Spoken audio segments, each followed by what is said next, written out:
Hola a tothom, sóc en Jordi Casas i en aquesta ocasió voldria revisar les dades associades a les defuncions que es registren per la percepció de que últimament hi ha més defuncions, a part de que molta gent també ho està comentant a les xarxes, també gent a hospitals, i volia veure què hi havia darrere de dades que ho poguessin suportar o no.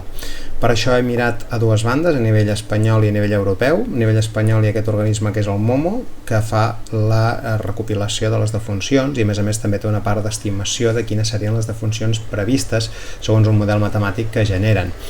Aquí és el que podem veure en aquesta gràfica, per exemple. Doncs el que tenim és que a la part blava, en aquesta línia blava, seria les que el model estima que hi hauria de defuncions. Aquesta franja de color seria un límit mínim i un límit per sota i un límit per sobre d'on estaria entre els llindars tolerats, diguéssim, o esperats, i després aquestes en gris serien les observades, que serien les defuncions que realment es produeixen. També fan una estimació en el model de quantes defuncions hi haurà, no són dades reals, sinó que són estimacions per excés de temperatura i per defecte de temperatura. Llavors, per exemple, si mirem aquesta gràfica d'aquí, que és de l'últim any, estic gravant això a mitjans d'agost, doncs el que es veu és que, per exemple, és aquest període d'aquí, que és el juny, de tot aquest mes de juny-juliol, es veu que hi ha un excés considerable de defuncions. També hi va haver aquest excés a el que és els vols de cap d'any, de gener, tot el mes de gener, principis de febrer. I també del mes passat, de l'agost de l'any passat, es veu també aquest excés, aquesta part d'aquí dalt, que passa que em surt el punter i no ho veiem, però la qüestió és que com a resum d'aquestes dades que es veuen aquí durant aquest any, d'aquest any anterior, d'aquest any natural, doncs hi ha 36.000 defuncions en excés respecte al que el model prediu. Això ens dona una primera pista. Llavors, aquí en l'apartat de documentació, aquí veureu com funciona el model, com ho fan, aquí ho explica tot, i jo el que he fet és, anant a dades, et pots baixar d'aquí un CSV, que és un fitxer cru, on hi ha tota la informació des del 2015.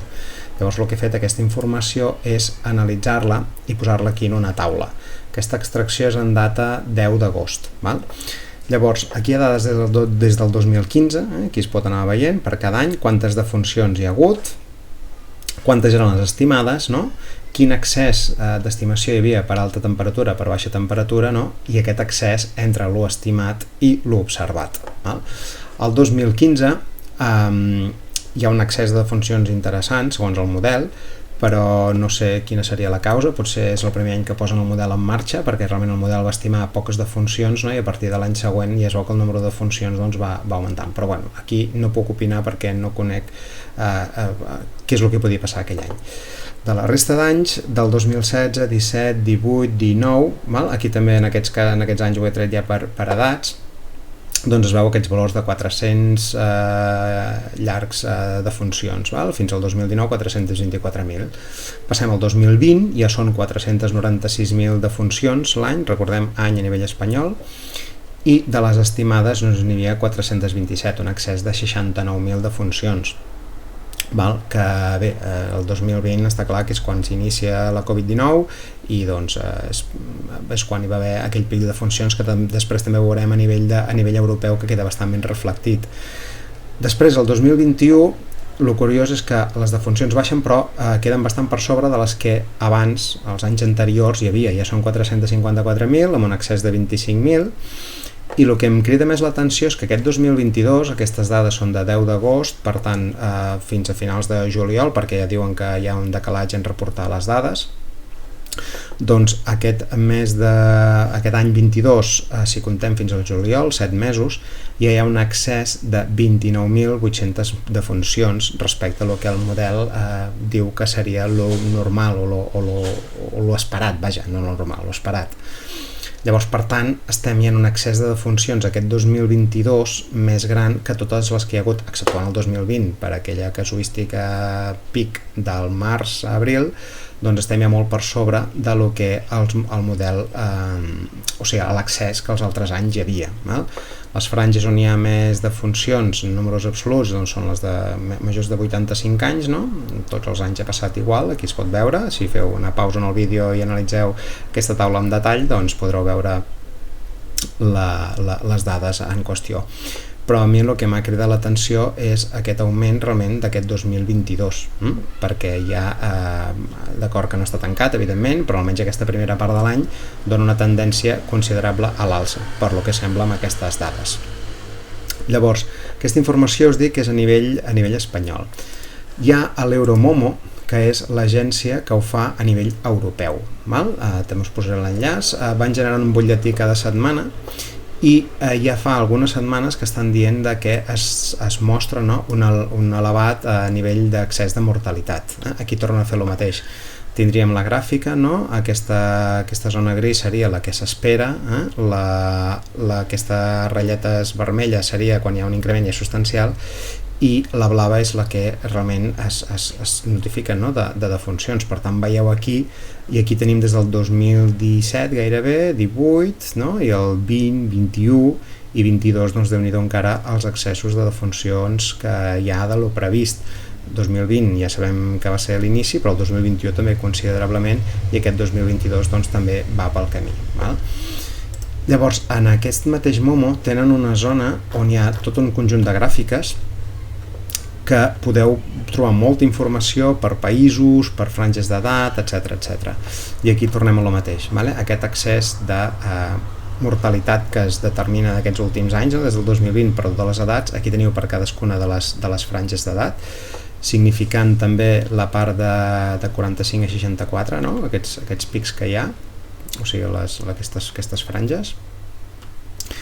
I després també és curiós, aquí teniu també les gràfiques d'accés de mortalitat per cadascuna de les franges, per anys i dels 3 últims anys.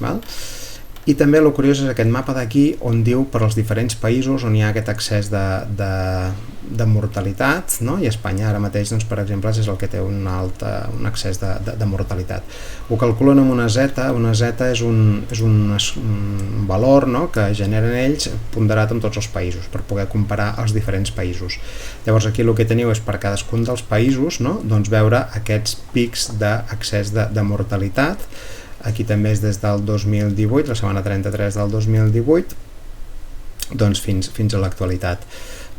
És curiós veure quins països van tenir aquests accessos de mortalitat i quins no durant precisament el 2020, a l'inici de la pandèmia, o 2021, o finals de 2020 en aquest cas, i aquí es pot veure els diferents països com s'ha comportat la mortalitat en ells. És curiós veure les diferents tendències dels diferents països. França és una de les que té uns pics, però veureu que sorprenentment, jo no desconeixia que de tots ells el que té el pic més alt de mortalitat a l'inici de la Covid és Espanya amb un 42, cap més país, fins i tot Anglaterra està amb un 36, que també va tenir moltes defuncions, però Espanya és un dels que en aquell moment va tenir un pic més elevat d'accés de defuncions, i veiem que aquestes curves continuen estant per sobre en moltes de les setmanes, i ara torna a haver-hi aquest augment que precisament veiem a nivell espanyol d'ara, aquesta gràfica s'assembla molt a la gràfica que veiem d'aquesta part d'aquí del Momo, és a dir, les dades, teòricament el Momo espanyol proveeix aquest Momo europeu, és a dir, que aquí hi ha tota aquesta informació que la podeu consultar, la podeu filtrar.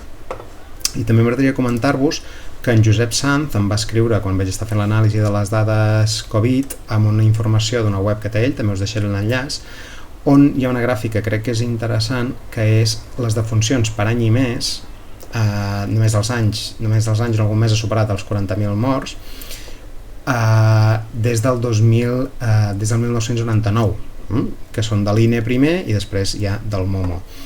Llavors, aquí és curiós, a veure, es veuen aquests dos pics que són el mes de març i d'abril del 2020, com ja hem comentat, però després és curiós veure aquest morat d'aquí seria el 2022, per exemple, com els mesos de maig i juny d'aquest any del 2022, doncs realment la mortalitat és molt més elevada que tota la sèrie d'anys anteriors, i aquests comportaments realment són bastant evidents, veient aquesta gràfica. I per exemple, el mes de juliol passa una mica el mateix, aquest salt important que hi ha hagut de mortalitat de tota aquesta sèrie que comença des del 1999, no hi ha tots els anys, només els 15 hi ha hagut més de 40.000 morts per mes, els anys que hi ha hagut aquesta casuística. Doncs bé, simplement es veu com realment aquesta tendència d'accés de mortalitat doncs és una cosa que les dades jo crec que deixen com a evident, no? Les podeu estar comprovant amb aquests enllaços que us deixaré, tant a nivell europeu com a nivell espanyol, i doncs bé, el que no he pogut trobar, i si algú ho té i ho pot facilitar doncs li agrairé, és les causes d'aquesta mortalitat.